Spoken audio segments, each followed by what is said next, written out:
a todos los que salieron bajo esa lluvia. Melissa no nos suelta. Melissa le gustó, aquí parece. Pero nada, aquí estamos con la penúltima tertulia de este año, que es de María Isabel Martínez Morera sobre Ada Balcázar. Luego nos quedará una tertulia a principios de diciembre. Y en noviembre vamos a tener un evento, el día 15 de noviembre vamos a estar de pasadía aquí en el centro con la tercera jornada científica de los historiadores del arte. Así que están todos invitados. La información está en nuestras redes, en nuestro site. Está dedicada al surrealismo en el Caribe y el arte dominicano. Vamos a tener una conferencia magistral de Yolanda Wood, que es la máxima autoridad en el arte del Caribe, va a estar presente, va a llegar al país especialmente para participar en esta jornada. Y vamos a tener 4 ponencias más sobre diferentes aspectos del surrealismo aquí en el Caribe y en la República Dominicana. Pues hoy, como les decía, tenemos a María Isabel Martínez. Ella es graduada de Historia del Arte por la Universidad de La Habana, Cuba. Ha realizado estudios de posgrado y maestría en el campo de arte y la filosofía en la Universidad de La Habana y Universidad Central de Las Villas, Cuba. Como becaria del programa que auspicia la Agencia Española de Cooperación Internacional, ella participó en una especialidad en el arte virreinal en Madrid, España, a través de la Universidad Complutense. Como parte de su formación en el área de museos, ha realizado cursos y talleres especializados a través del Instituto Latinoamericano de Museos. Ha ejercido docencia en la Universidad APEC en diferentes periodos académicos y por más de 30 años en la Universidad Autónoma de Santo Domingo. Ha trabajado para importantes instituciones culturales, como por ejemplo el Centro Cultural Eduardo León Jiménez en Santiago, y ha publicado textos didácticos sobre las artes visuales para acompañar distintos proyectos expositivos.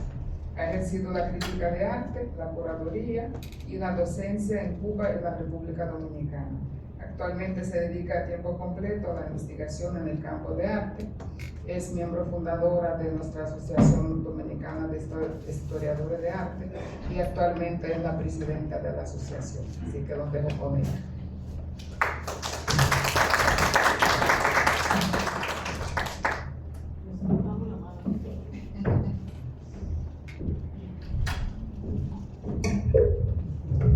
Gracias, Elena.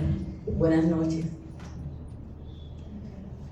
Ustedes me van a permitir leer mis reflexiones acerca del erotismo en la obra de Ada Balcázar.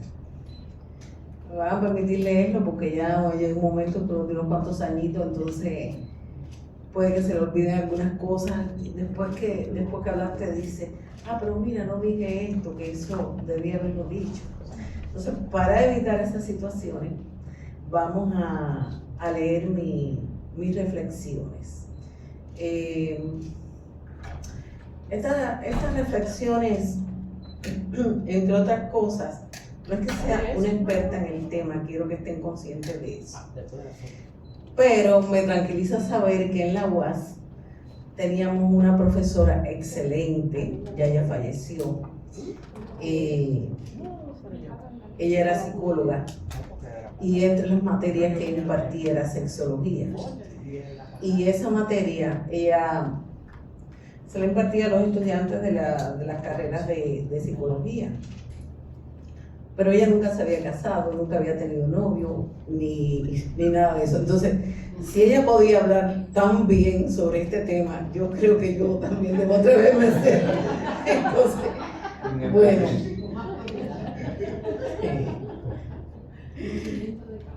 No con tanta propiedad, pero por lo menos atreverme. Bueno, quiero agradecer una vez más al Centro Cultural Banreservas por habernos permitido convertir este espacio en la casa de la Asociación de Historiadores del Arte.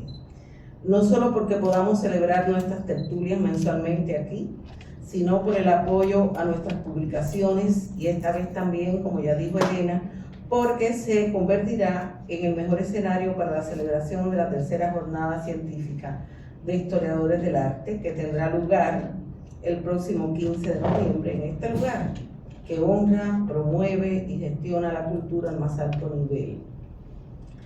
Gracias a Mijail Peralta, gerente de divisiones de cultura del Banco de Reserva, y al equipo que le acompaña. Y gracias a todos ustedes especialmente, porque haber salido esta noche de su casa es algo que hay que agradecerlo doblemente. En el año 2011 tuve el privilegio de ser parte como coordinadora de programas educativos del Centro León, del equipo que trabajó en una exposición antológica concebida dentro del programa Grandes Maestros del Arte Dominicano. Alas y Raíces, dedicada a Ada Balcácer, tuvo lugar a propósito de los 60 años de vida artística de esta gran, importante maestra de la luz.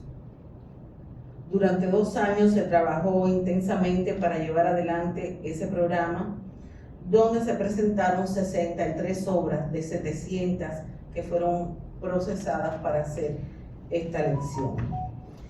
Muchos fueron los momentos que intercambiamos con especialistas, conocedores de su obra, y los diálogos que realizamos con la artista para sacar adelante ese proyecto.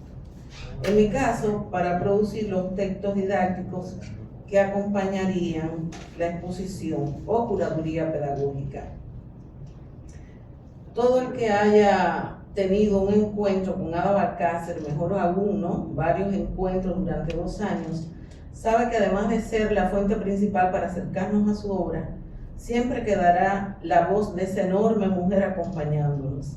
Su voz de un timbre joven, su inteligencia, su desenfado de mujer libre y creadora, quedaron como una experiencia tan viva, enriquecedora y estimulante como para intentar aproximarnos al tema que nos proponemos abordar en el día de hoy.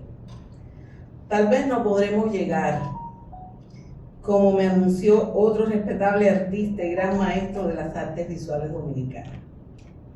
Comentario que tomé cargado de buenas intenciones, interpretándolo como esa imposibilidad de alcanzar el último significado y sentido de una obra de arte, pero que igual me impulsó a volver a indagar en publicaciones, intentar diálogos y perseguir fuentes que pudieran alumbrar el camino de estas reflexiones, siempre pretendiendo, cuando menos, dejar algunas interrogantes, aunque no tengamos todas las respuestas, y sobre todo, que ustedes puedan interpelar la obra del artista a través de esta exposición.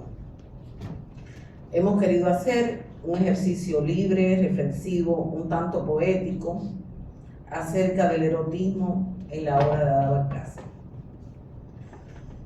Una síntesis biográfica del artista podría arrojar algunas luces sobre la libertad con que esta creadora asumió y problematizó algunos tópicos relacionados con el erotismo, bastante rupturales dentro del contexto que ella vivió y dentro del contexto dominicano en general. Déjame ver si logro. Yo siempre tengo problemas. ¿Dónde está Jan? Jan, ¿qué pasa?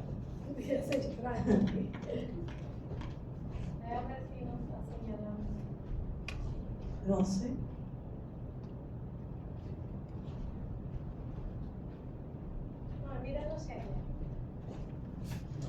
También te puedo pedir que tú vayas pasando y yo voy mencionando cosas y te das cuenta. Sí, ajá, síntesis, ahí en la síntesis. ¿Qué pasó? Para ver si ahora dale para atrás y para acá. Bien, fíjense, en esta síntesis biográfica no hemos sido muy extensos, solamente hemos querido destacar algunos momentos importantes del artista, porque en una de nuestras tertulias, la penúltima específicamente, tuvimos la intervención de Paula Gómez en este mismo espacio, en este mismo escenario, y ella hizo un análisis maravilloso de la obra de Ada Balcácer, de todos los momentos, los periodos de su obra y demás. Entonces, nosotros vamos a ceñirnos principalmente a tocar algunos aspectos de su biografía para después entrar en materia, ¿no? Entonces, Ada Balcácer nació en Santo Domingo en 1930. Aquí me interesa precisar algo muy importante, dos cosas en particular. Ada Balcácer, aunque nació aquí en Santo Domingo, estuvo constantemente viajando a San Juan de la Maguana, donde residía su familia, particularmente su abuelo, Catedral de los Santos, oigan qué nombre, un nombre García Marquiano. Y allí la artista confiesa que ella entró a la región del mito en aguas del río Maguana. Ada ha sido poeta también, de todo. Y ella en esa frase poética, de alguna manera sintetiza todo lo que ella pudo captar, conocer de los mitos, leyendas y tradiciones de esa región.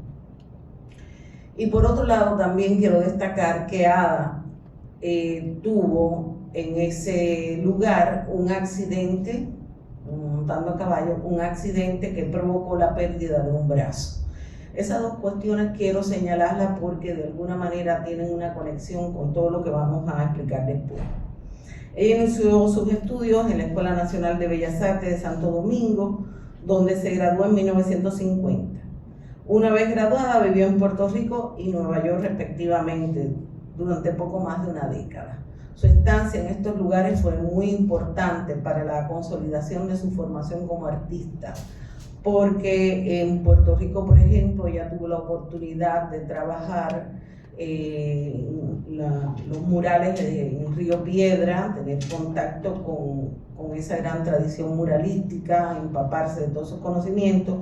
Y en Nueva York, Ada se especializó en varios aspectos, en varias disciplinas dentro de las artes visuales. Ella hizo estudios de grabado, incluso con personalidades muy importantes, Pasarela, por ejemplo.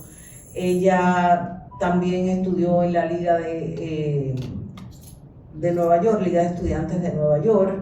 Allí hizo una especialidad en dibujo, también en grabado, sobre todo en grabado al agua fuerte, y además estudió en un instituto donde se formó como diseñadora de textiles, e incluso tuvo un gran éxito en ese sentido porque trabajó para varias firmas importantes en Nueva York con sus diseños de textiles. O sea, ella completa toda su formación en los Estados Unidos. Ella regresa al país 12 años después y ejerció la docencia en la Escuela de Bellas Artes, de grabado específicamente, y en la Facultad de Arquitectura de la Universidad Autónoma de Santo Domingo. Aquí en la cátedra de dibujo particularmente. En ambos lugares tuvo una actividad muy intensa, incluso en la Universidad Autónoma de Santo Domingo estuvo muy vinculada a todo lo que fue el gran movimiento renovador de la universidad, porque siempre fue una mujer militante, una mujer comprometida, una mujer que asumió todas las causas más importantes de la etapa, de la época que le tocó vivir en ese periodo. En esa etapa, entonces, junto a un grupo de colegas y escritores, se involucró en los más importantes movimientos culturales y artísticos del momento. Por ejemplo, en 1965 formó parte del Frente Cultural, que se creó, todo ese movimiento que se creó alrededor del derrocamiento del gobierno constitucional de Juan Bosch, y que trajo como consecuencia la intervención norteamericana de 1965. Ada, junto a un grupo de intelectuales, principalmente junto a Silvano Lora, jugó un papel importante, se comprometió en esa actividad de utilizar el arte para realmente impulsar ese ideal del pueblo dominicano en ese momento de vuelta, de rescate de la Constitución, y como parte de ese movimiento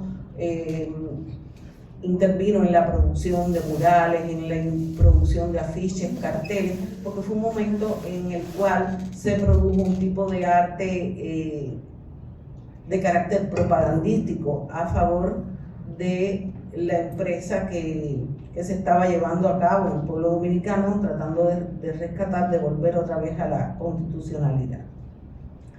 En el 68 se convierte en una de las fundadoras del grupo Proyecta. Y esto también me interesa destacarlo, porque Proyecta no fue un grupo cualquiera. Proyecta fue un grupo que tuvo una postura ética y una postura muy radical frente a determinadas circunstancias que se vivían en el país, frente a lo que constituía la crítica y la manera de reconocer y de alguna manera legitimar también las expresiones artísticas de la época. Ellos fueron muy contestatarios en ese sentido, tuvieron una actitud crítica frente a todo lo que se relacionaba con el hecho de someter el arte al comercio y a la propaganda, e incluso cuestionaron algunos de los grandes certámenes que se realizaban en el país y hasta renunciaron a algunos premios importantes precisamente por esa actitud vertical y radical que tuvieron desde el punto de vista ético frente a la creación. En ese sentido fue un grupo muy significativo en el país, pero aparte de eso hay que señalar que Ada era la única mujer dentro de ese grupo. Y sin embargo, conversando con Timo Pimentel, me contaba que ninguno de ellos la trató como la única mujer. Ella era una líder y parte del grupo como cualquier otro integrante. Otro aspecto muy importante con respecto a ese grupo, que todos, absolutamente todos, son hoy en día artistas muy destacados y muy reconocidos, que forman parte de la historia del arte dominicano, varios de ellos premios nacional de artes visuales. En ese grupo se encontraba Timo Pimentel, Coco Gontier, que eran los más jóvenes, también Ramón Oviedo, Leopoldo Pérez Olepe, Domingo Liz, Gaspar Mario Cruz, o sea, figuras muy relevantes, y por supuesto Ada. Y Ada era muy líder, era la líder del grupo. En 1980 fundó un programa para el desarrollo de la mujer en la República Dominicana con el nombre de Mujeres Aplicadas a la Industria. También en eso fue militante Ada, buscó alternativas para integrar a la mujer, a la producción a través de las artes, a través de la artesanía. Participó en un programa muy importante que se llevó a cabo también en Moca, en la región del Iguerito, en Reparadero, junto a Manuel García Arévalo, José de Ferrari, Olivo. Ella estaba en todo. Ada estaba en todo lo que tenía que ver, sobre todo con lo más vanguardista en cuanto a compromisos e ideales de la época, y sobre todo con relación a la mujer, a la emancipación de la mujer. Tuvo numerosos premios y reconocimientos. Yo me quedé atrás en esto. Eso es lo que acabo de decirle, perdón.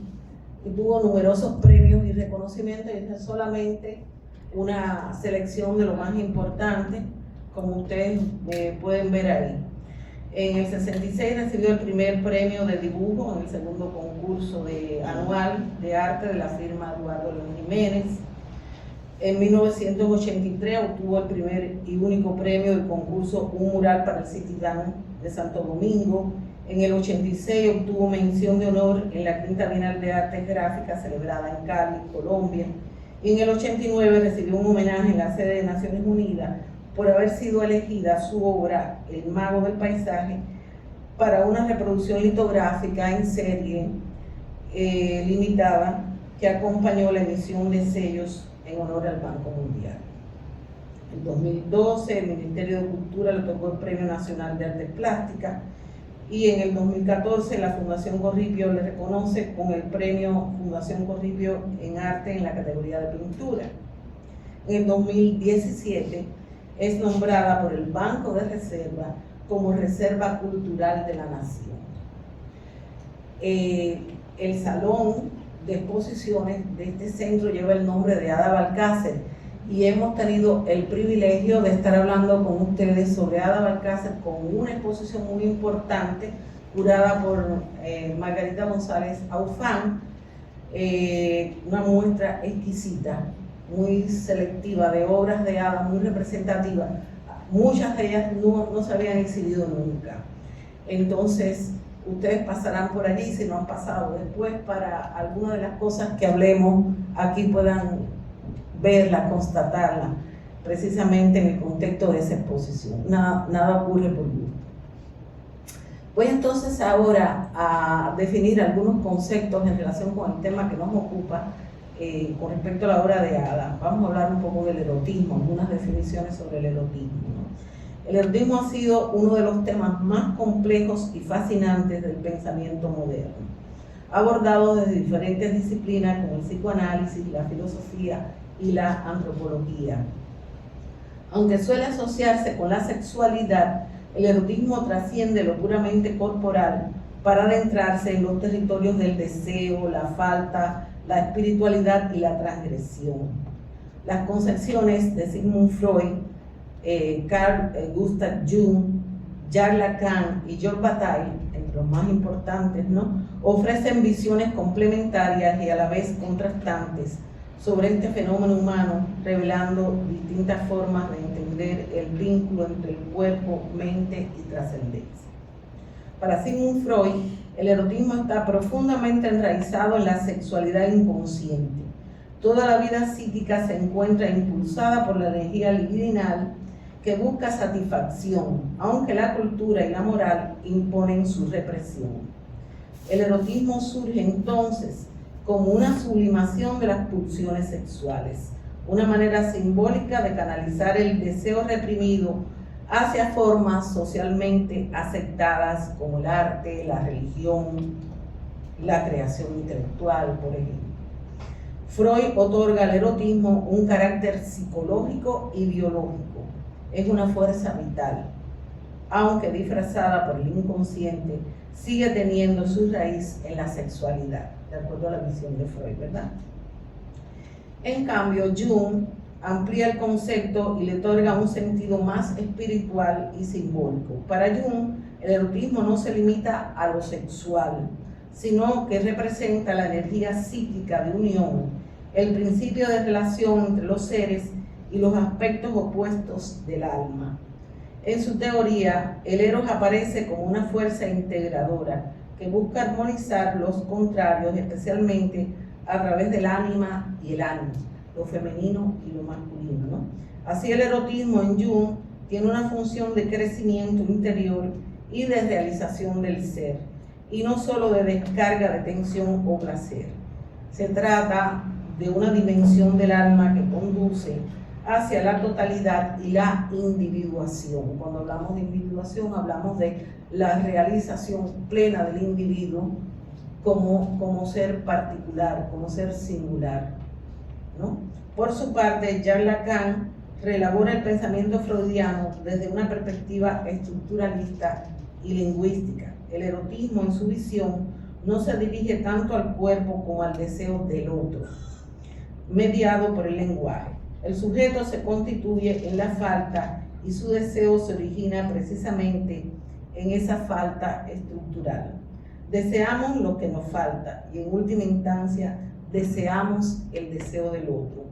El erotismo entonces no apunta a la satisfacción plena, sino a un juego incesante de significantes que mantienen al sujeto en movimiento.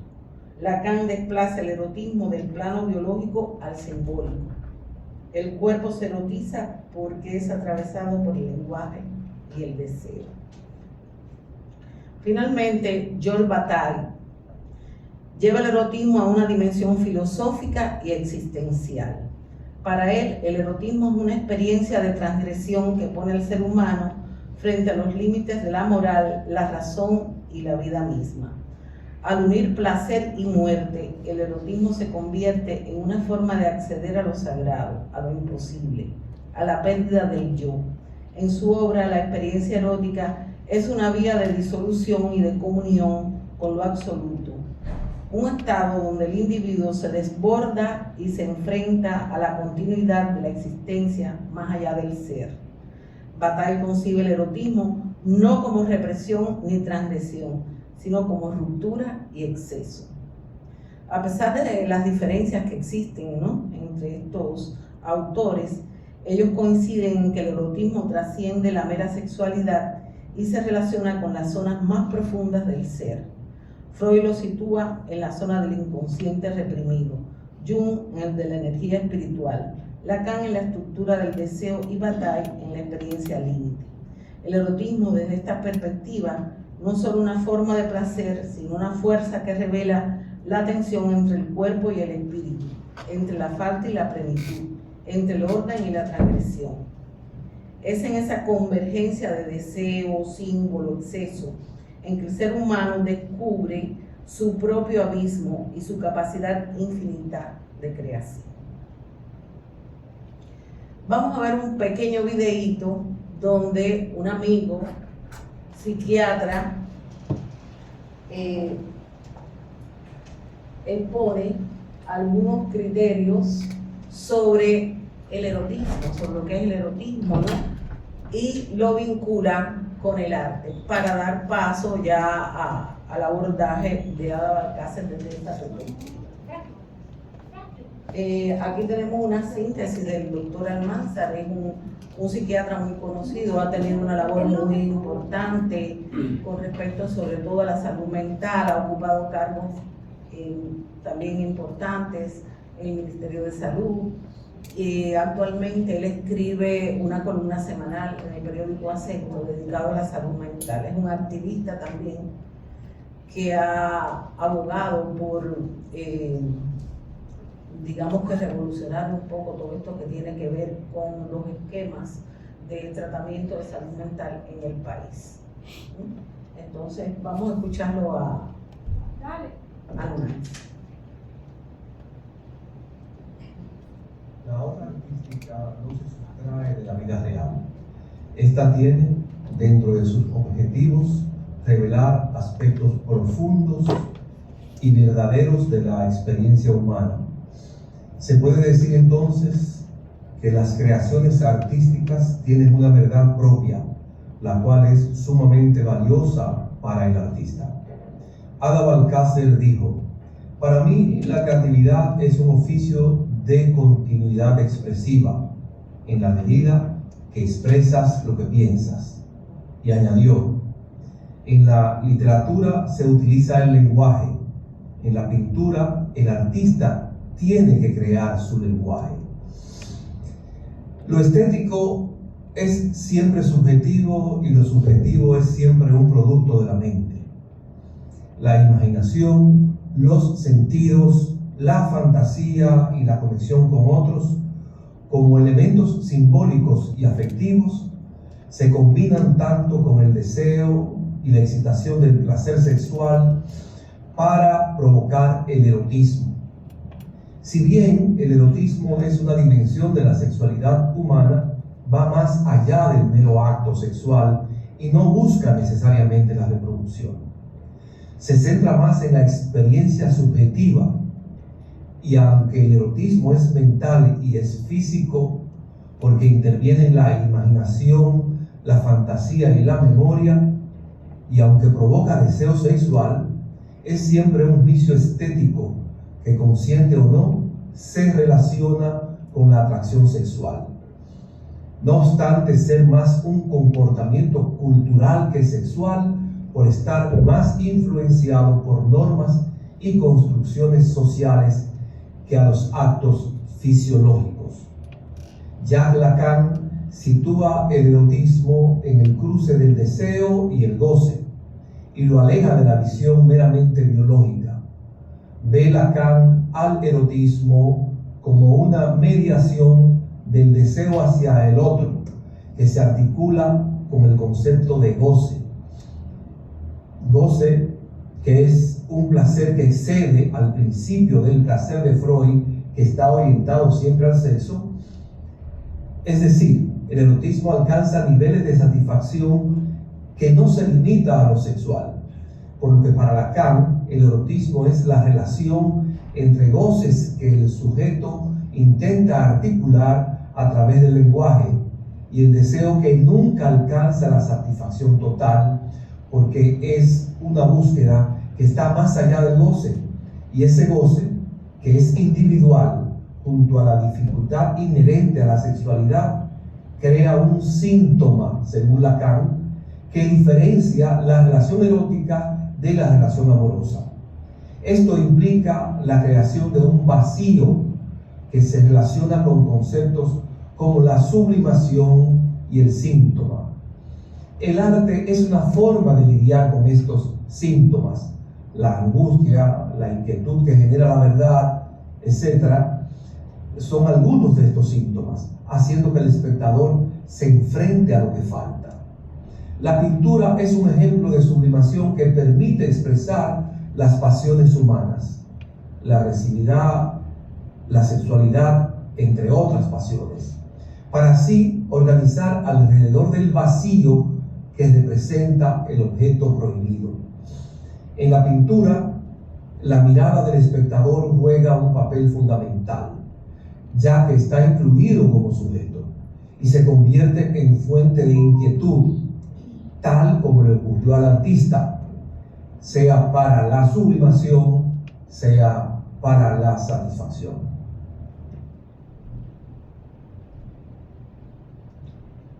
Muy bien, entonces, después de ese análisis tan importante, tan preciso y que da continuidad a lo que habíamos hablado en términos de algunas definiciones significativas con respecto al erotismo, entonces vamos a ver que la tradición erótica en el arte va a estar presente siempre.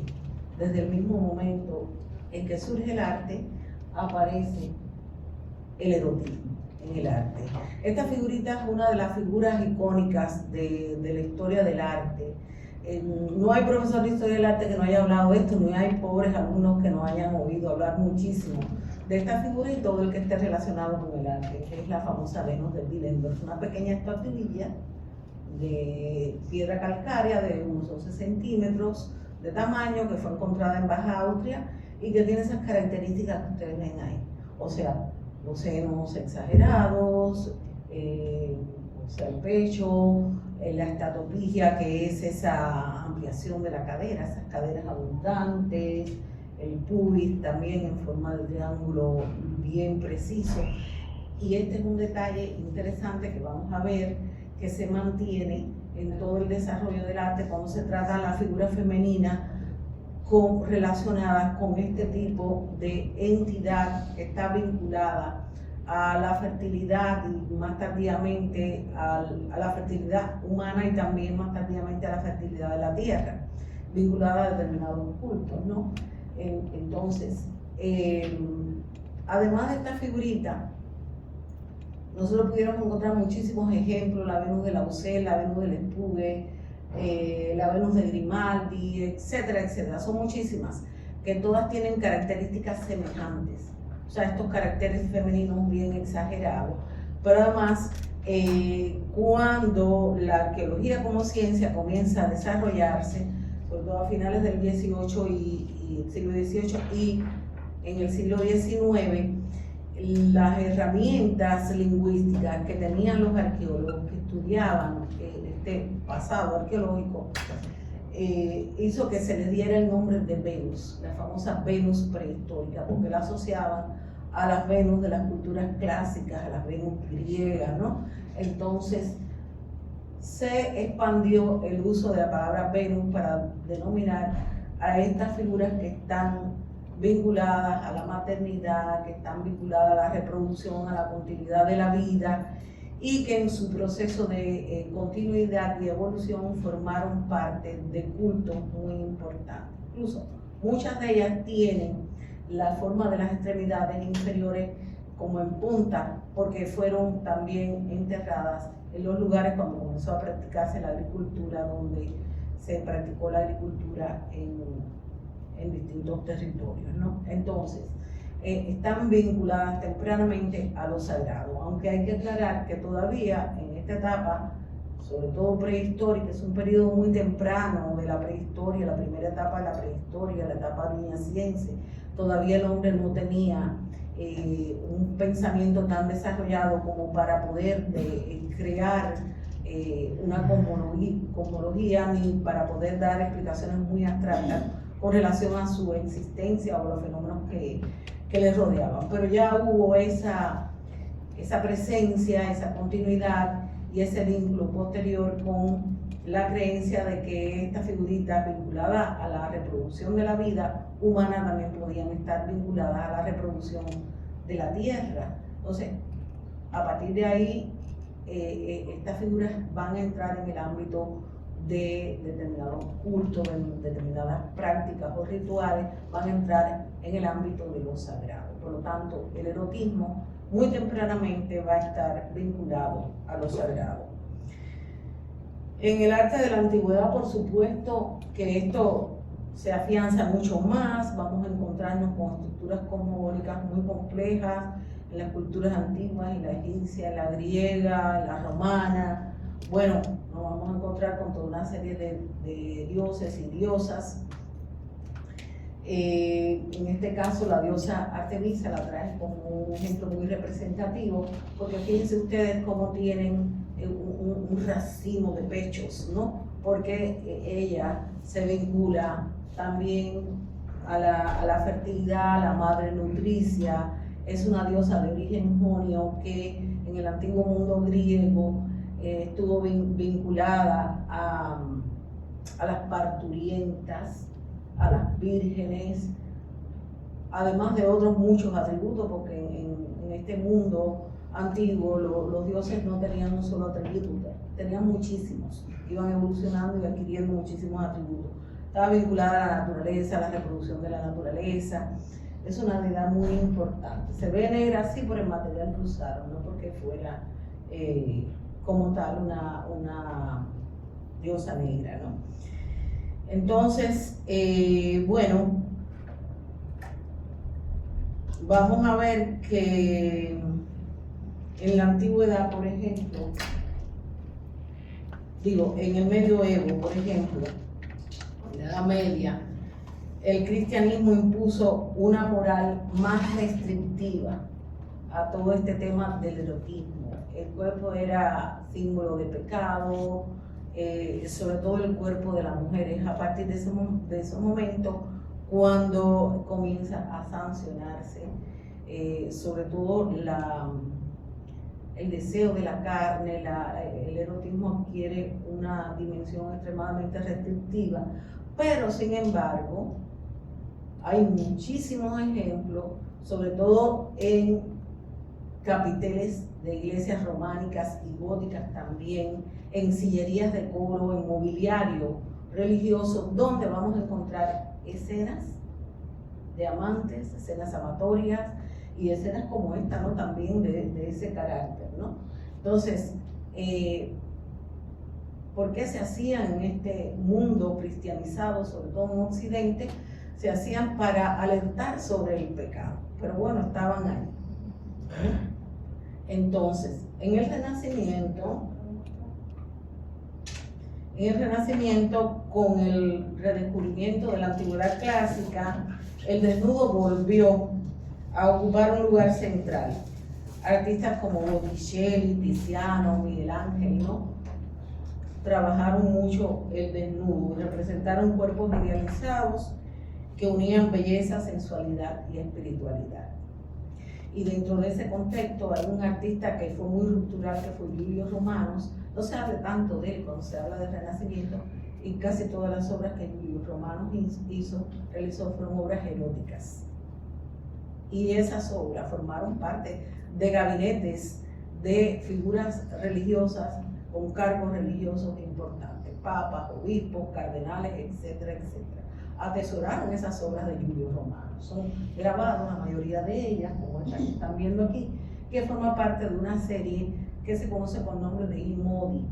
Il Modi es la postura, Entonces, él hizo una serie muy importante sobre eso. Luego, en los siglos siguientes, sobre todo 17 y 18, el erotismo se volvió más explícito y privado. En Francia, por ejemplo, proliferaron grabados y pinturas que celebraban el placer y la intimidad, como las pinturas de Fragonard o las pinturas de Ingres, por ejemplo, y de otros artistas importantes. Esta obra se las traje porque en el llamado periodo barroco, cuando el barroco se relaciona mucho con el arte religioso, porque hubo toda un movimiento religioso muy importante donde el arte estuvo sujeto básicamente en determinados países a la temática religiosa, aunque también hubo un arte cortesano, como en Francia, por ejemplo. O sea, el mundo se dividió occidental en países católicos, países cortesanos, y en algunos países donde ya una burguesía incipiente, sobre todo en el norte de Europa, pues el arte tuvo características diferentes. Pero en Europa, básicamente, lo que era en España, por ejemplo, y en Italia, ese arte vinculado al catolicismo fue muy importante, e incluso existieron códigos muy explícitos para los concilios religiosos que se hicieron en la época. Se establecieron las normas para el desarrollo de este tipo de arte religioso. Sin embargo, nos vamos a encontrar obras como esta, porque todo lo que tiene que ver específicamente con los éxtasis religiosos va a tener estas características. Si nosotros leemos la experiencia de un éxtasis religioso que se dio a través de figuras que hoy son figuras canonizadas, como Santa Teresa de Jesús, nos va a llamar la atención estos detalles. Por ejemplo, Santa Teresa describió su éxtasis religioso de esta manera. Ella está hablando del episodio que vivió cuando un ángel le atraviesa el pecho y ella entra en comunión con Dios, en matrimonio con Dios. Y ella dice así: véale en la mano un dardo de oro largo, y al fin del hierro me parecía tener un poco de fuego. Me parecía meter por el corazón algunas veces, y que me llegaba a las entrañas. Al sacarle, me parecía las llevaba consigo, y me dejaba toda abrazada en amor grande de Dios. El dolor era tan fuerte que me hacía lanzar gemidos, mas esta pena excesiva estaba tan sobrepasada por la dulzura que no deseaba que terminara. El alma no se contenta ahora con nada menos que con Dios. El dolor no es corporal, sino espiritual, aunque el cuerpo tiene su parte en él. Es un intercambio amoroso tan dulce el que ahora tiene lugar entre el alma y Dios, que le pido a Dios, en su bondad, que haga experimentarlo a cualquiera que pueda pensar que miento. O sea, en todos los éxtasis, las descripciones de esas experiencias van a ser más o menos similares. Por ejemplo, en el de Santa Ángela de Fariña, en el de Santa María de Alcott, la descripción de los éxtasis vienen de este tipo de experiencia que no deja de estar presente. Lo carnal, lo corporal no deja de estar presente junto con esa experiencia sumamente fundida, con esa experiencia de carácter puramente divina o mística, ¿no? Entonces, hay un crítico de arte que ahora no recuerdo el nombre, pero al ver esta obra él comentó: si eso es amor divino, yo también lo conozco. Entonces, bueno, de ese mismo periodo, siglo XVIII, vamos a tener obras que ya, por ejemplo, dentro de lo que es el barroco francés, que no entra dentro de esa temática propiamente religiosa, sino la temática cortesana, vamos a ver obras como esta, que se llama El Cerrojo. ¿Y qué está haciendo ese señor? Poniéndole un cerrojo a la puerta. Y entonces nos está sugiriendo todo ese mundo amatorio, y incluso la sensualidad de los trajes, los vestidos, los colores, la atmósfera. Bellísima esa obra de Fragonard, que alude, tiene una carga erótica muy fuerte. También, la famosa odalisca de Ingres, que es una figura que ya corresponde a la etapa del romanticismo. Es una figura también muy sensual, es un desnudo muy hermoso. Los especialistas dicen que el erotismo en esta etapa se disfrazó de exotismo, porque fue un periodo en que el arte se nutrió mucho de las culturas orientales, buscó y se nutrió en temas exóticos, para Occidente exótico, baño turco, etcétera, etcétera. Y esta es una obra que cae dentro de ese espíritu de la época, ¿no? Entonces, ya en el siglo XX, vamos a ver que,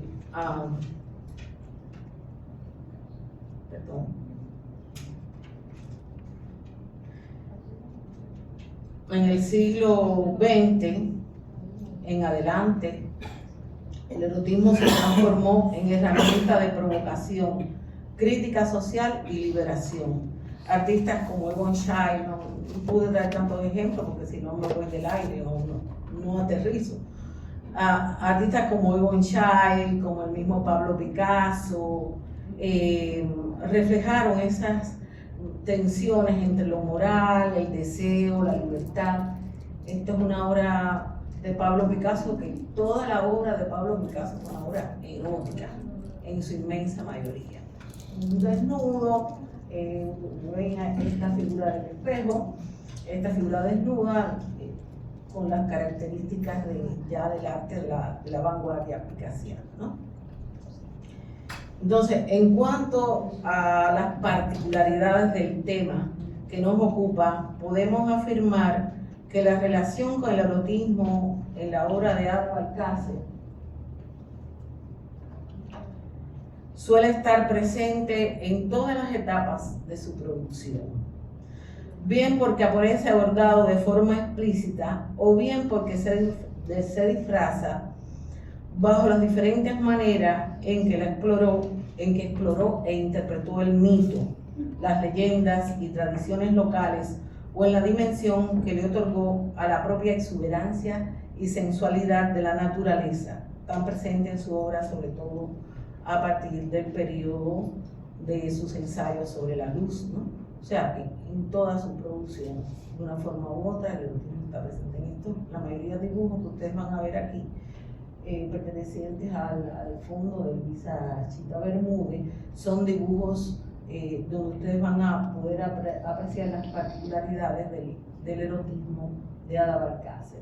Esta es una obra que me interesó ponérsela al principio, porque va a tener una conexión con el resto de su producción de una forma u otra.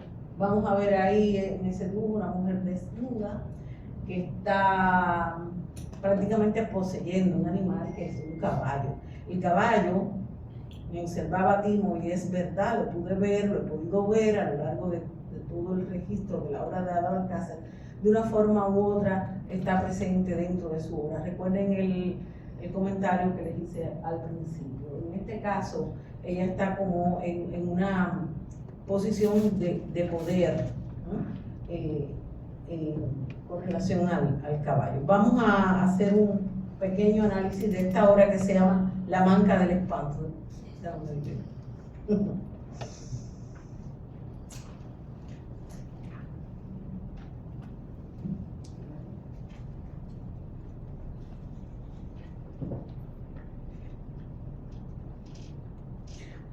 Bueno,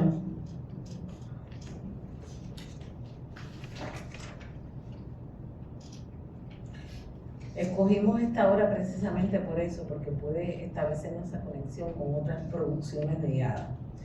La manca en este caso alude a una mutilación o falta.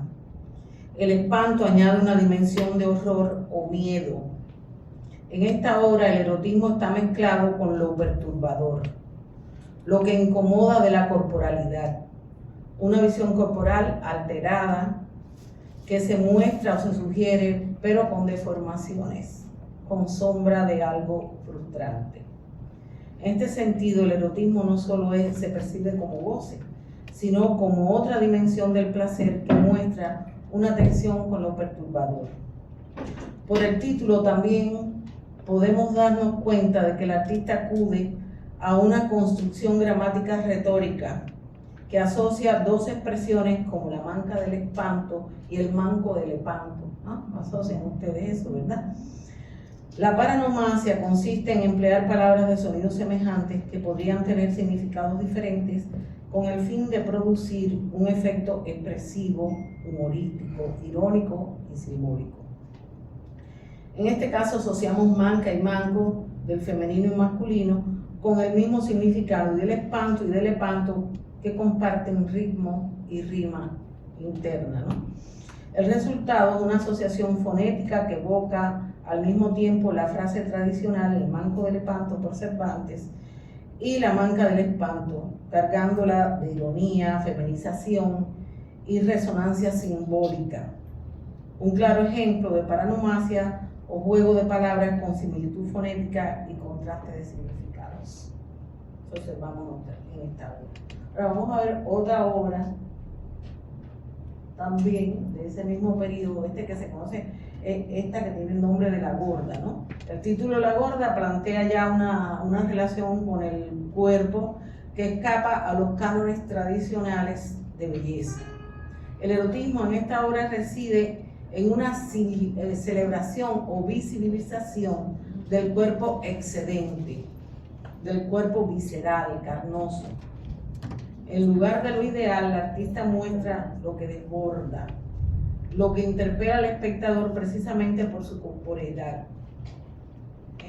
Es una corporeidad contundente, con mucho volumen, hay una presencia física que se siente. Aquí el erotismo no es la elegancia occidental, sino lo real, lo que toca, ¿no? Lo que pesa, lo que incomoda y al mismo tiempo atrae. Entonces, otras obras de Ada, como La Familia, también vemos ahí una composición íntima. El erotismo se encuentra en la proximidad y la ternura del contacto humano. Balcácer aborda la sensualidad de lo cotidiano, lo doméstico y lo afectivo. También tenemos otra obra muy importante que es el final del carnaval.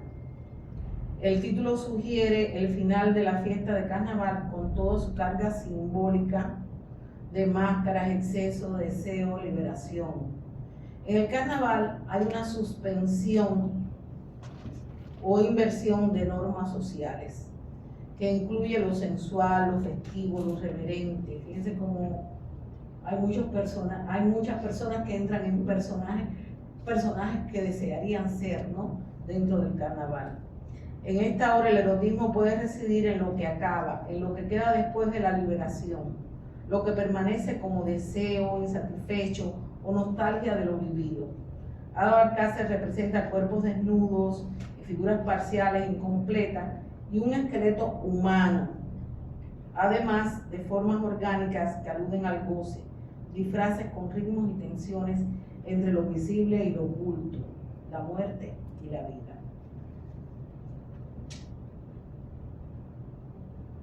Con esta obra iniciamos un ciclo muy importante, que es el ciclo de los Bacá de Ada Balcácer, y que tuvo en sus inicios, a partir de la década del 60, un peso muy importante en toda su producción.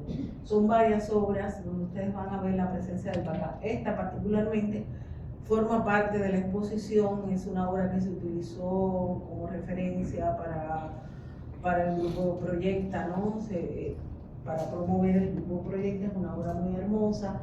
Como pueden observar, los que más o menos tienen algún conocimiento de la historia del arte, es una obra también un poco picasiana, ¿no?, por la manera de trabajar los planos, el corte de la figura, la segmentación de la figura. Aquí vamos a ver lo siguiente. Ada Balcácer asume la serie Bacá como uno de los momentos más intensos y simbólicamente ricos de su producción artística, donde confluyen lo mítico, lo ancestral y lo erótico, como eje de una misma energía vital, inspirada en las creencias populares dominicanas sobre el Bacá, espíritu protector o demoníaco, que encarna fuerzas ocultas de poder y deseo. Esta serie traduce al lenguaje visual la dualidad entre lo sagrado y lo profano, lo femenino y lo masculino, la creación y la destrucción, la vida y la muerte. La figura del Bacá, me imagino que casi todos ustedes habrán oído hablar de este mito del Bacá, que está muy extendido sobre todo en la región sur del país. El Bacá es una figura mitológica de herencia africana que tiene determinadas características. Es una figura de poder que otorga a quien lo posee mediante un tipo de entrega o sacrificio, le otorga riqueza, le otorga poder, le otorga tierras y bienes materiales, pero eso conlleva siempre un tipo de sacrificio en el que el Bacá exige, por ejemplo, el sacrificio del hijo primogénito o de otro hijo o de algún familiar, el alma de esa persona. Entonces son cultos ligados a todas estas prácticas mágico-religiosas que se heredan del continente africano, que están muy presentes en las culturas nuestras, en el Caribe. Lo tenemos también en México, el culto al Bacá. Es un animal de poder muy importante. Desde lo mítico, Balcácer, a través de estos temas del Bacá, recupera la cosmovisión afroantillana en la que la naturaleza, los espíritus y los cuerpos se entrelazan en un mismo ciclo energético. Las figuras humanas, animales y vegetales se funden en formas orgánicas casi totémicas, evocando los rituales y los mitos donde el Bacá actúa como intermediario entre el mundo visible y el invisible. Vamos a ver un otro Bacá. Este es muy famoso también. Ese se encuentra en la exposición, en la sala de exposiciones. El Pericón se llama, es por los comentarios acerca de esta obra que han llegado manifestados por Ada. Es una burla, un crítico, un personaje importante de la época que ejercía la crítica y con la que el grupo Proyecta en particular tuvo algunos conflictos. Se llama el Pericón, ¿no? Entonces, vamos a ver más adelante. Este es un dibujo un poco tímido de una cabeza de Bacá. Este también se encuentra en la sala de exposiciones. Se llama el Bacá renacentista y es un retrato de Jaime Cruz. Este es hermosísimo. O sea, Ada estudió mucho el tema de los ojos, de la mirada del Bacá, que se dice que era una mirada un poco extraviada, una mirada misteriosa, una mirada confusa, ¿no? Donde hay algo oculto. Vamos a ver esta obra con otro Bacá que ella tiene, que se llama La Televisión, donde precisamente el tratamiento de los ojos y de la mirada es bastante imponente. Se dice que ella hizo estudios, Ada era muy estudiosa, siempre investigaba todas las obras que ella iba a realizar, siempre estaban precedidas de estudios muy importantes acerca de los distintos aspectos que ella iba tratando, ¿no? Entonces, este Bacá también me parece muy hermoso. Aquí vamos a ver lo femenino, un cuerpo femenino con esta cabeza del Bacá que parece que le ha cercenado la cabeza al Bacá. Ese empoderamiento femenino a través de este periodo de su obra y a todo lo largo de su obra va a estar siempre presente. La belleza del cuerpo, los detalles anatómicos del cuerpo femenino desnudo. Esto es una obra sumamente erótica. Aquí también vemos este Bacá número 2, esta cabeza de Bacá. A veces tienen estas expresiones un poco confusas, un poco tristes también. E incluso hay algunos Bacá de Ada que tienen hasta cierta ternura expresiva en su rostro. Este es un Bacá que, como podemos ver, tiene una postura muy erótica, que exhibe los órganos reproductivos masculinos y que además tiene un gesto bastante desenfadado. Además, en el arte erótico regularmente esas posturas del cuerpo horizontal es sumamente frecuente, lo que refuerza esa asociación con el erotismo. Vamos a ver otra obra importante. y esta mezcla, ¿no?, de cuerpo fragmentado, incompleto, es algo también muy latente en la obra, y se ve aquí en este Bacá. Bacá, cuerpo, la representación del cuerpo, nunca va a ser prácticamente un cuerpo completo, sino un cuerpo que se fragmenta, se divide, hay como esa especie de falta, de mutilación. Y un detalle muy importante, en muchas obras a veces no lo vemos, pero si lo buscamos con mucho cuidado, ella representa muchas veces los brazos están muy presentes en su obra. Y bueno, en cuanto al erotismo en general, en esta temática, el artista lo concibe no como provocación, sino como una fuerza generadora, una manifestación del instinto vital que impulsa la transformación. Los cuerpos, particularmente los femeninos, se muestran fecundos y sensuales, portadores de un poder creador que desafía las estructuras racionales y patriarcales. En su conjunto, Bacá representa una síntesis de los temas centrales de la obra de Ada Balcácer: la espiritualidad caribeña, el vínculo entre el ser humano y la naturaleza, y el erotismo entendido como energía primordial que une lo humano con lo divino. Esta obra que ustedes van a ver aquí es preciosa. Más adelante, esta obra está también exhibiéndose en la exposición que ustedes tienen ahí a mano, ¿no? Es una obra que ella dedicó a su hija, según la visita que tuvimos la oportunidad de participar, comentaba la curadora de esta exposición, Margarita González Alfaro. En esta obra ella quiso representar a Marian cuando ya fuera adulta, a pesar de que en esos momentos era una niña, ¿no? Entonces, esta tiene una obra de 1968. La Chichi Zapote, dedicada a su pequeña hija Marian, se inscribe dentro de la línea simbólica y emocional profundamente humana.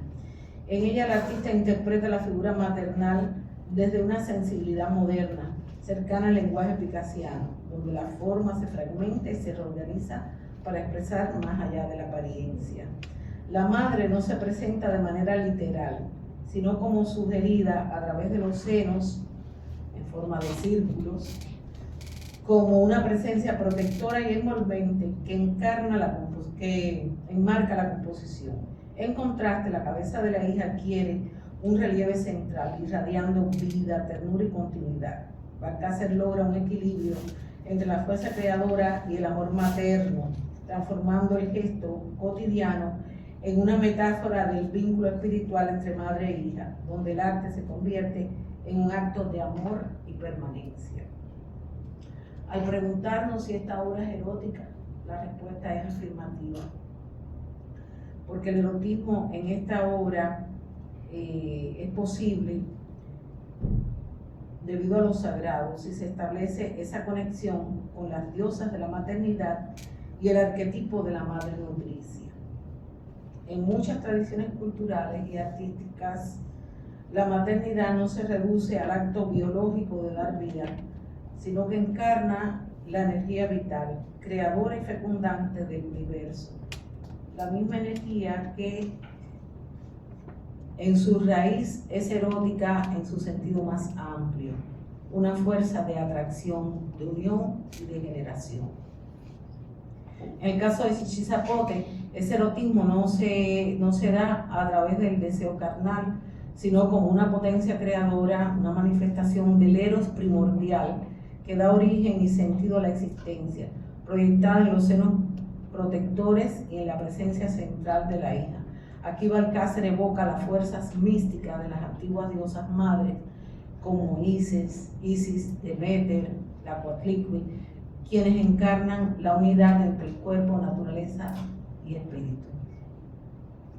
Desde esta lectura, el erotismo en la obra surge como una afirmación del amor originario, del impulso que une a la madre con su hija y por extensión al ser humano con la vida misma. Es un erotismo de nutrición, protección y creación, donde la ternura se convierte en la forma más elevada del deseo vital. Entonces aquí tenemos otra obra que también está en exhibición, Tática Madre África, donde Ada Balcácer crea una poderosa síntesis, ¿no?, de símbolos donde convergen la madre nutricia, la deidad ancestral y la figura sagrada del sincretismo caribeño. La obra, dominada por tonos azules profundos, irradia una espiritualidad que vincula la maternidad africana con la protección divina de la Virgen de la Altagracia. Los senos en forma de racimo refuerzan su condición de madre fecunda, fuente de vida y abundancia, evocando la energía también de la tierra y la mujer como matriz cósmica. A su vez, su condición de virgen mestiza la aproxima a una Afrodita tropicalizada, ¿no?, símbolo de belleza, deseo y creación, transfigurada en clave espiritual. En este diálogo entre lo erótico, lo sagrado y lo espiritual, Balcácer construye una feminidad total, donde confluyen África, el Caribe y la devoción popular en una misma figura. Esta es otra obra muy importante, El Ángel Caído. En El Ángel Caído hay unas connotaciones de lo sublime, lo divino. Caído significa transgresión, pérdida, quizás perversión también. En este contraste de un cuerpo celestial que ha perdido su estatuto, vemos una humanidad que peca, que se desploma. El erotismo aparece en la tensión, el deseo de lo prohibido, en la belleza caída, la belleza de la sombra. Observamos un cuerpo al borde entre lo divino y lo humano, lo tentado, lo pecaminoso, lo que aún tiene resabio de luz y ala, pero tocado por la gravedad.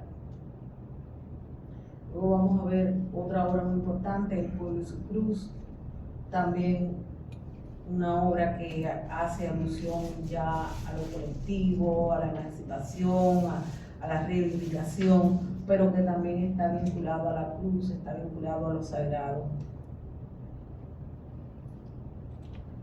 Bueno, Manifestante es otra obra de ese periodo de 1971. Fíjense que el rostro todavía tiene rasgos muy parecidos a los rasgos del Bacá que vimos con anterioridad. Yo creo que a pesar de que uno puede dividir la obra de Ada Balcácer por periodos muy bien, digamos, cronológicamente establecidos, siempre hay algunas características, algunos temas que siguen latentes dentro de su producción. Y esta obra es una de las obras, digamos que en términos eróticos, una de las más explícitas, una obra bellísima. También se encuentra en la sala de exposiciones. O sea, es un erotismo explícito, pero simbólicamente muy bien equilibrado, porque la figura masculina, que tiene un rojo intenso, ¿verdad?, la figura está mostrando fuerza, energía sexual, y al mismo tiempo que reafirma su masculinidad, está acompañado por unas figuras que se sienten más pequeñas, introducen una energía suave, receptiva, complementaria. Y se está aludiendo a un deseo compartido. Hay un diálogo visual entre lo femenino y lo masculino, muy común también en la obra de Ada Balcácer. Esta obra se llama Yegua. Constituye una metáfora del instinto y de la fuerza femenina. La yegua simboliza energía, deseo, naturaleza indómita. Ada convierte el animal en una figura de erotismo libre, sensual y poderoso. Luego tenemos La Palma, está ya que dentro de la serie que se conoce, la otra era Espacios Participantes, la serie Espacios Participantes, está la serie que se conoce con el nombre de Palmira, y aquí vamos a ver que la obra se llama Palma Infinita, también está en la sala de exposiciones. Los tonos azules dominan todo el ambiente, ¿no?, y lo envuelven la escena, una atmósfera de mucha espiritualidad. La esbeltez de la palma y la simetría perfecta de la composición evocan una elegancia sutil, mientras que el tronco alargado con el semicírculo de fondo proponen un diálogo entre lo femenino y masculino de nuevo, ¿no? Donde aflora un erotismo apenas insinuado. La pureza compositiva, casi abstracta de la imagen, convierten a esta obra en una meditación alegórica sobre la armonía, la sensualidad y la trascendencia de la naturaleza caribeña. La palma es un símbolo que está muy presente en todo el ámbito caribeño, ¿no? Y luego tenemos esta obra, Lenguaje Solar, muy hermosa también, forma parte de esa muestra que ustedes tienen la oportunidad de disfrutar allí. Observen que esta obra, que ya pertenece al periodo donde ella comienza a experimentar con la luz, es una obra muy interesante porque hay como una especie de cinta que no permite ver lo que hay detrás, posiblemente lo que falta, ¿no? Pero también podemos relacionarnos con una escena de crimen o algo así también, ¿no? Y además la luz que parece que emana del cuerpo. En sus experimentaciones acerca de la luz, Ada hizo una serie de aportes importantísimos. Incluso en estos momentos tengo entendido, Pelletier está involucrado en eso, junto con Timo Pimentel y 2 o 3 personas más, para tratar de recuperar los ensayos de luz o la Academia de la Luz que Ada escribió, que Ada conceptualizó para producir una obra basada en la luz del trópico, las particularidades de la luz del trópico, en sus transparencias, en su energía, en su vitalidad, ¿no? Entonces ella hace mucha alusión a su casa donde había un jardín, como este jardín tuvo mucha influencia en ese tipo de experimentación que llevó a cabo en el periodo que se conoce como precisamente como ensayos de luz, ¿no? Entonces esa obra pertenece a este periodo. Y esta obra Ninfea, que del año 2003, es uno de los últimos periodos que Ada trabajó. Ya había viajado a Estados Unidos y había comenzado a interpretar algunos temas relacionados con la naturaleza, relacionados también con la ciudad, etcétera, etcétera. Entonces, esta producción me parece muy interesante porque leyendo y buscando información acerca del tema del erotismo, me encontré con unos comentarios muy interesantes y es muy cierto que la naturaleza no oculta el erotismo, al contrario, la naturaleza lo exhibe, lo muestra. Los órganos reproductivos de las plantas están al aire libre, están ahí presentes, ¿no? Entonces, en ese punto nos encontramos con el erotismo en esta etapa de la obra de Ada Barcaza, en esta bellísima obra que se llama Ninfea, de un colorido extraordinario. Pienso que sus ensayos sobre la luz siguieron estando presentes en todo el resto de su producción. Entonces, vamos a ver esta obra, Mar y Tierra, muy importante también. Mar y Tierra se manifiesta, hay una fusión muy interesante entre lo telúrico y lo marino, como 2 fuerzas esenciales del Caribe, que se relacionan en equilibrio y tensión al mismo tiempo. La artista convoca criaturas híbridas que parecen surgir tanto del fondo del océano como de las entrañas de la tierra, expresando una visión cósmica donde la vida se renueva en constante metamorfosis. La luz va a estar muy presente y también fragmentos corporales humanos, como vemos ahí. Dreaming es otra obra de Ada Balcácer, del año 2014. Es una obra muy escueta, muy sintética, y yo conversando con un amigo le decía, ¿qué ves ahí? ¿Un hombre o una mujer? ¿Ustedes qué ven? Hombre. ¿Ustedes ven un hombre? ¿Seguro? No hay nada que les haga pensar otra cosa.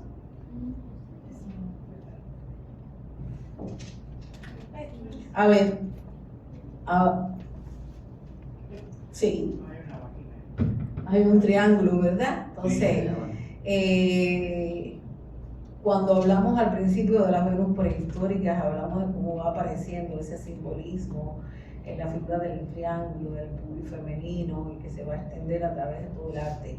La obra El hombre y su símbolo de Carl Jung, que es muy importante para la gente que le interese el arte, habla de todo esto, ¿no? De ese tipo de simbolismo, ¿no? Que alude al género, ¿no? Entonces, obviamente, como una figura tan esquemática, es muy difícil uno darse cuenta si no es por ese tipo de detalle, ¿no? Entonces, esta obra El Pensador, bellísima obra, no sé si ustedes ven lo mismo que yo veo, pero se ve el caballo un poco alicaído, un poco tristón, ¿verdad?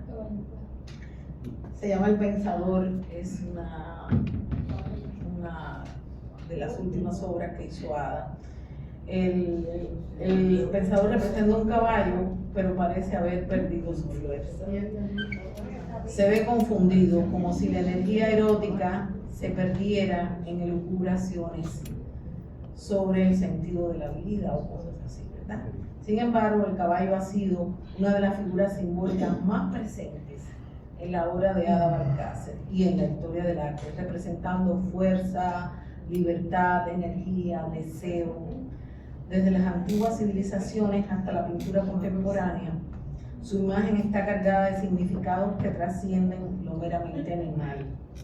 En muchas figuras el caballo encarna el impulso instintivo y la potencia masculina, lo que lo vincula con el erotismo y la sensualidad.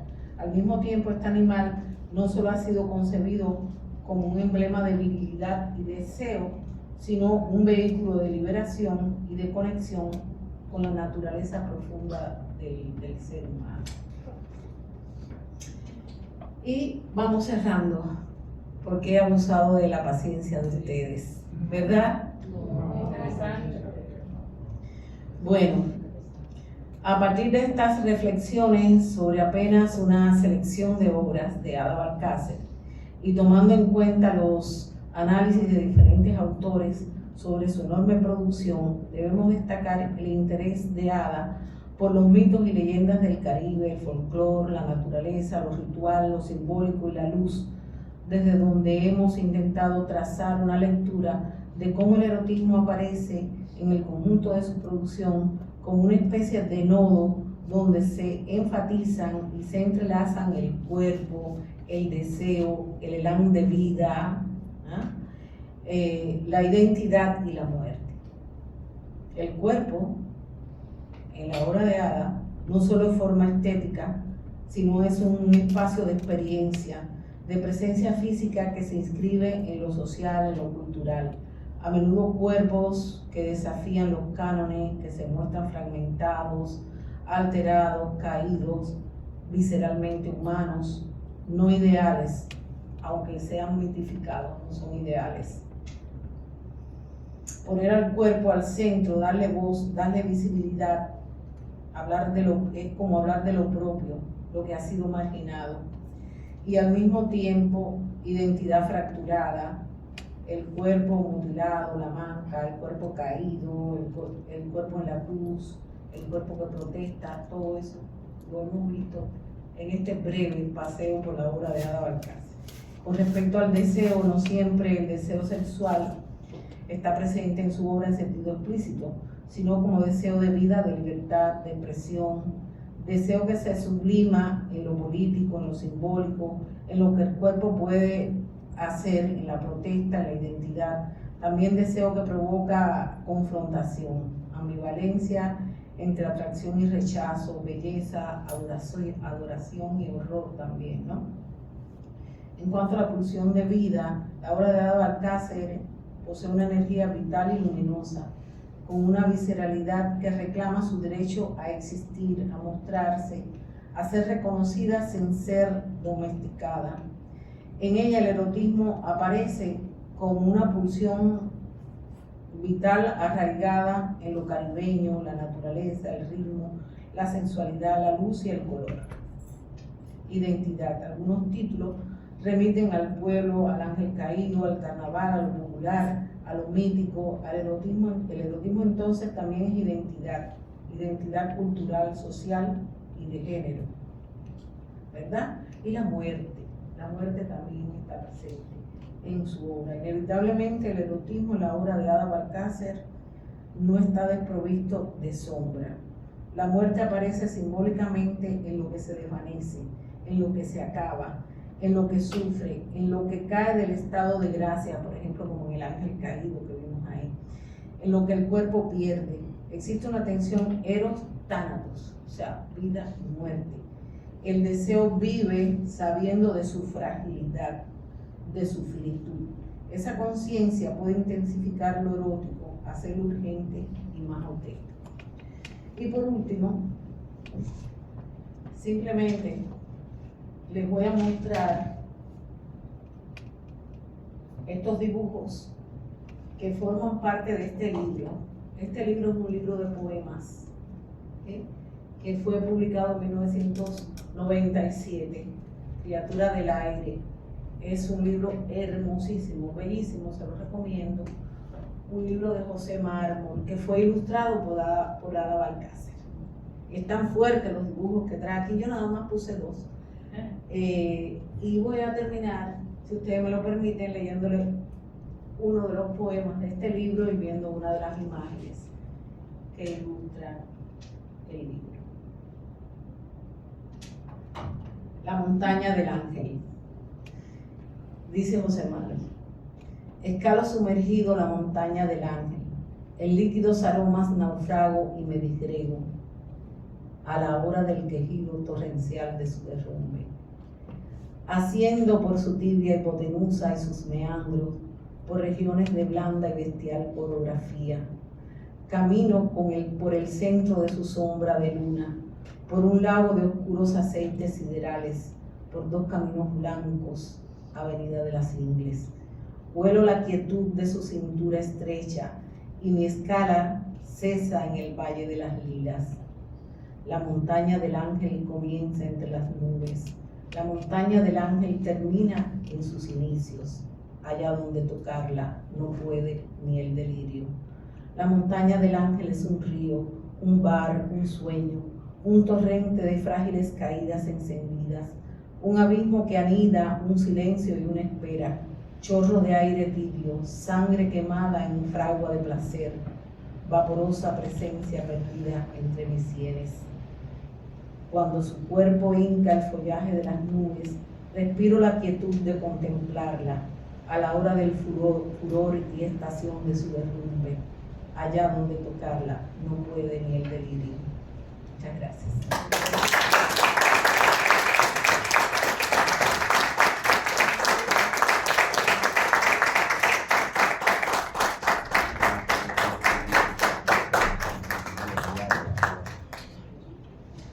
Yo estoy cansada, me imagino ustedes.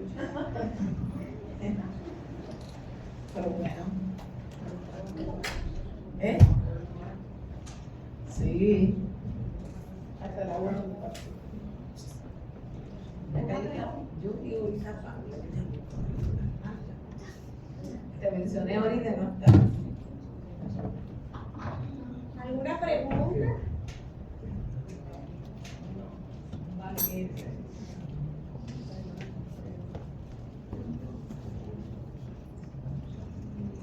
Me salté unos pedacitos, imagínense ustedes.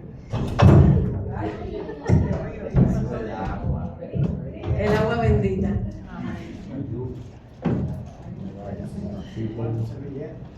Bueno, son cosas que pasan. El libro, mira a ver lo que más me gusta.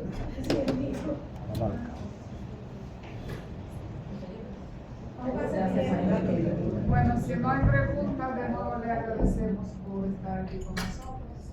Nos esperamos en la última tertulia de diciembre. Le agradecemos al centro, como siempre, por ser tan puertas abiertas siempre para nuestras actividades. Y está lloviendo, Raúl. Sí, vamos a pasar por el área de recepción y esa no en el parte patio, de... pero ahí abajo Marco siempre nos tiene un pequeño. Muchas gracias. Gracias.